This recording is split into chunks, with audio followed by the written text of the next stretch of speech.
Hello everyone, Hello everyone, it is your host Vince and welcome back to After the Amen podcast. As you can tell, this video is going to be a little bit different. We got a special individual on the podcast today, my brother from the same mother.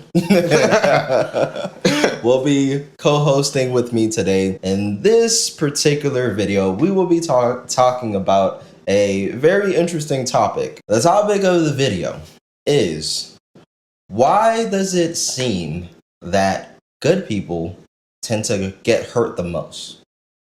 Why is that? Now, before we dive into it, comment down below what your thoughts are on that particular question. Do you feel as though that's true? And if you think it's true, why do you believe it's true? If you believe it's not true, why do you believe it is not true?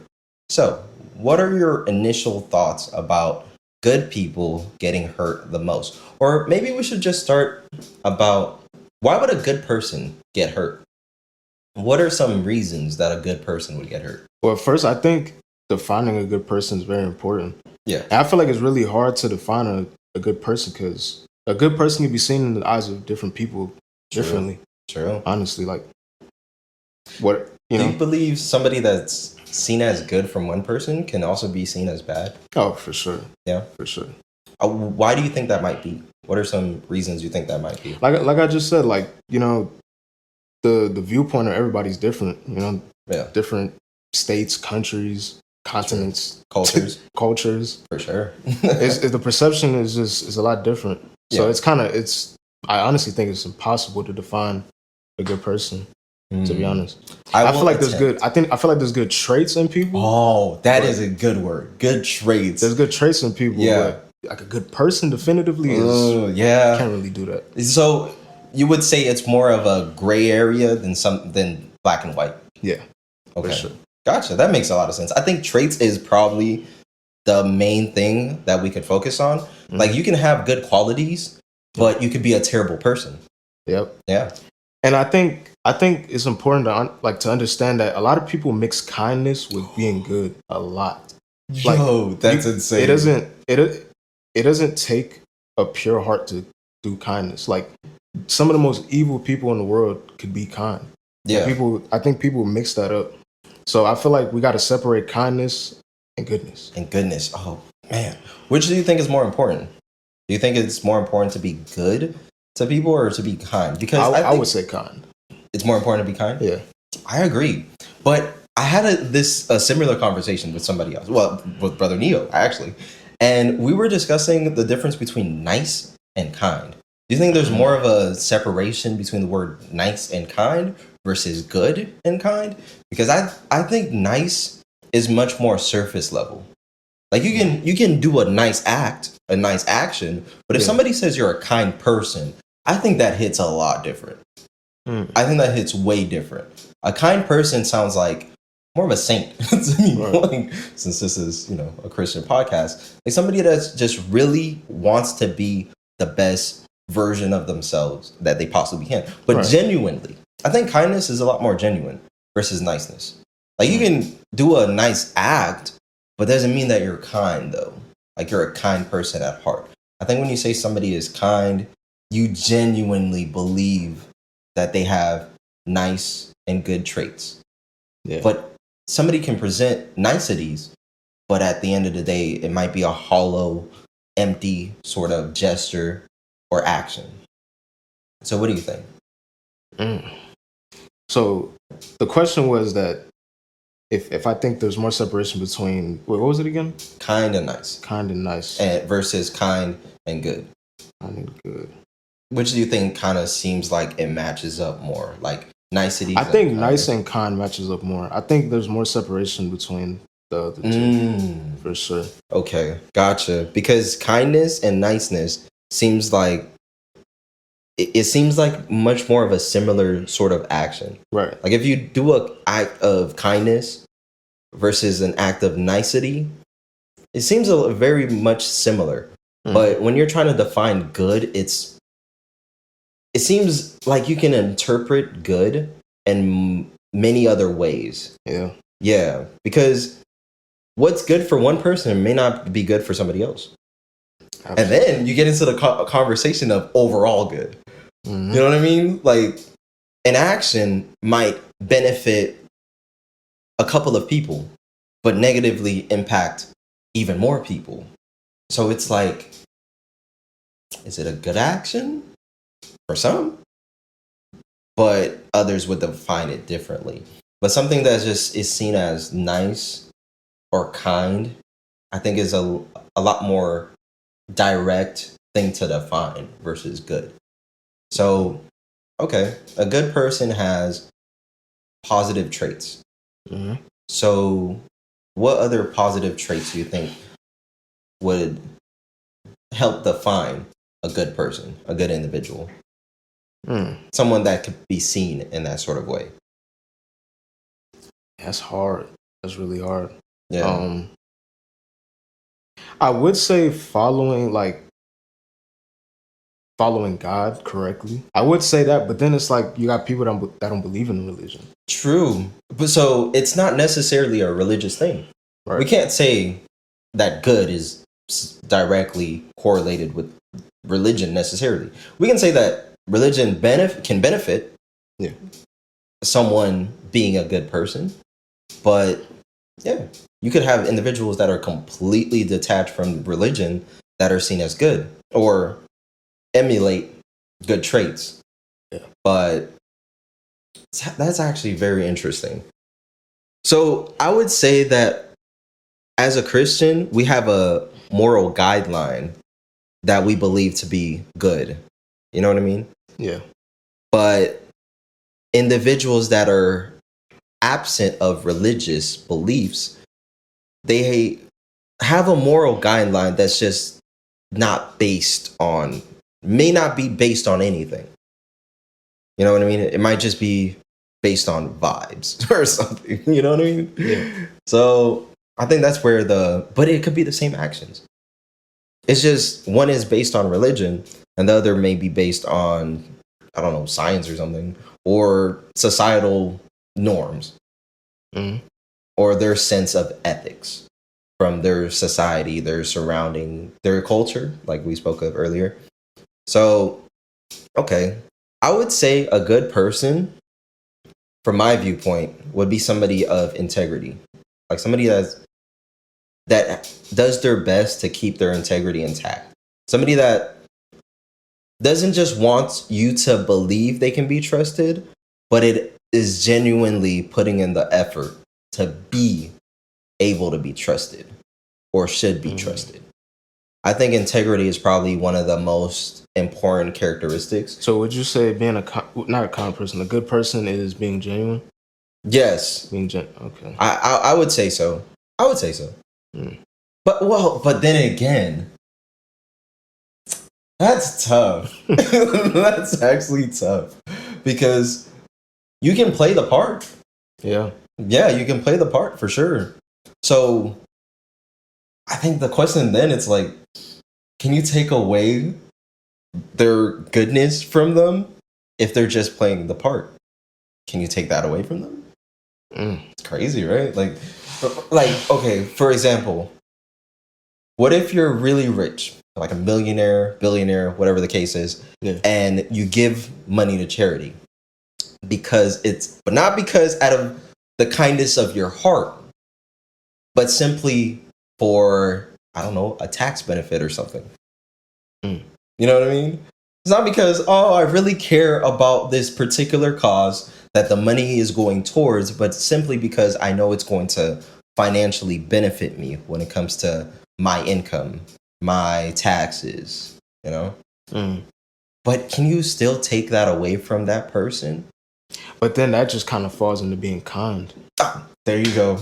You see, So I think full circle. So I guess you could say what defines a good person is like, are you truly genuinely? Okay, like, I think you you're know? right. Wow, it came full circle. Yeah. And we came to a realization that, hey, I guess genuineness is a trait that would have to apply to somebody that's being good. Yeah. Because if not, then it's probably just being kind. It's just an act of kindness. It's like what I said at the beginning, bro. The most evil people can be kind. It's Absolutely possible. Yeah, we see it all the time on the news, when it comes to celebrities, things of that nature. Like as you discover other things of that person, like yeah, you see all these surface level things or things that have been plastered onto the media, but in reality, is it really like that? Maybe, maybe not. Mm. So I think, wow, I think we really kind of made the case for ourselves in a way. Accidentally, we just came full circle. You could be kind and nice, but not necessarily be good at heart. It really has to do with being a genuine person. It's not necessarily just the actions, it's the intent. Yeah. The intent behind it is what really matters when it comes to being a good person. So now that we have that established, why does it seem, or do you agree that it seems that good people tend to get hurt the most? Do you agree that's the case? Mm. I think that's the really tricky question. Because the other one, we thought that was going to be Do different. good people get hurt the most? Yeah. I mean, I would say so. You think so? Yeah. I would say so too. I think being a bad person or committing bad acts tends to come with negative consequences. Mhm. So it's a result of your own actions versus if you are more pure in your actions and negativity comes to you despite the purity of your actions, that's a whole different thing. So I wouldn't necessarily classify the negativity that comes your way due to your own actions as getting hurt necessarily. At least I would say the question is more geared towards getting hurt unintentionally. If you commit a negative act and in result you get hurt, I wouldn't classify that as, you know, as the same sort of hurt that we're talking about when it comes to good people being hurt more. Mm. So I would say, yeah, for sure. I would say good people seem to get hurt more. But I think the reason it happens is sometimes self-inflicted too, in a way. Mm. You know what I mean? Because being good to someone, sometimes it requires a level of selflessness. You have to be a level of selfless because sometimes you are making a sacrifice. Being good sometimes means making a sacrifice. And a lot of times it is a sacrifice that you're making from yourself. You're sacrificing personal gain, personal well-being in order to benefit somebody else. Whether it's money, time, effort, or mental anguish at times. Like maybe you're doing your best to comfort somebody, you know, so you're taking on some responsibility or maybe accountability. And in order to help the other individual be able to have an easier time, you know. So I think it does come from personal sacrifice at times. But sometimes it's just simply individuals taking advantage of someone that they see as weak. Mm. Because sometimes the actions that you take as a good person can be manipulated. Wow, that word is always hard to say. But yeah, I think some individuals that are trying to be good can be easily manipulated sometimes. Some individuals that are trying to be good are not able to defend themselves as well as somebody else that is because being good, a lot of times you don't see a good person as being abrasive. Like somebody that's like a lot more rough around the edges. You see them as more innocent, you know, and some people are willing to take advantage of that innocence in order to benefit themselves or out of pure malice sometimes. Sometimes it's out of pure malice, which is insane, but that's unfortunately that's the way the world works sometimes. So what do you think? How do you think, I guess that part of the question is a little easy to answer, but what would you recommend for someone that is trying to put their best foot forward, but receiving these negative results or side effects? What would you recommend for that person to do in that case? Honestly, that's tough. Yeah. Honestly, I don't know. I can't really answer that. I don't really know either, because it's really going to depend on the individual and their personal like capabilities when it comes to dealing with certain things, whether it's stress or handling conversations or just being able to stand up for themselves. You know what I mean?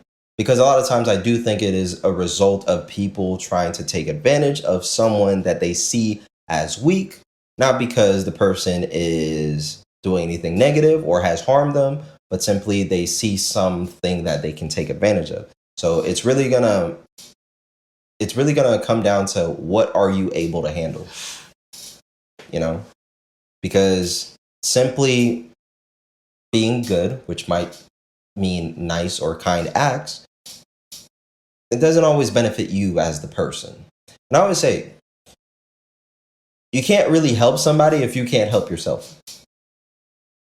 If you get knocked down and you can't pick yourself up or find someone to help you get up, how can you lift somebody else up? If you're already down and you're not even trying to help yourself get back up, you might even end up unintentionally dragging somebody down with you. And then all the work that you put in now is being detracted from, because now you're in a way sullying what you did before. So it's not a direct answer, but that's probably the best answer I can give, is to try to find ways to take care of yourself, whether it's your mental health, whether it's your finances, whether it's your relationships, which is probably one of the most important aspects of it. You know, make sure that you have good relationships with good individuals that you want around you, that you know will reach out to you, that will aid you in your time of need as much as you have done for them. You got to have that sort of foundation. So I'd probably say that it's the relationships you have around you. It is your capabilities to take care of yourself and making sure that you keep that intact before you try to do all these other things or do all these other acts. So that's pretty much the answer that we have concluded in this podcast. So let us know what you think in the comments section below. What are your thoughts? Why do good people seem to get hurt the most? Do you believe that's the case? Do you believe that's not the case? And let us know why in the comment section below. Leave a like on the video and subscribe for more. It is your boy Vince, and this has been After the Amen podcast. Catch you in the next one.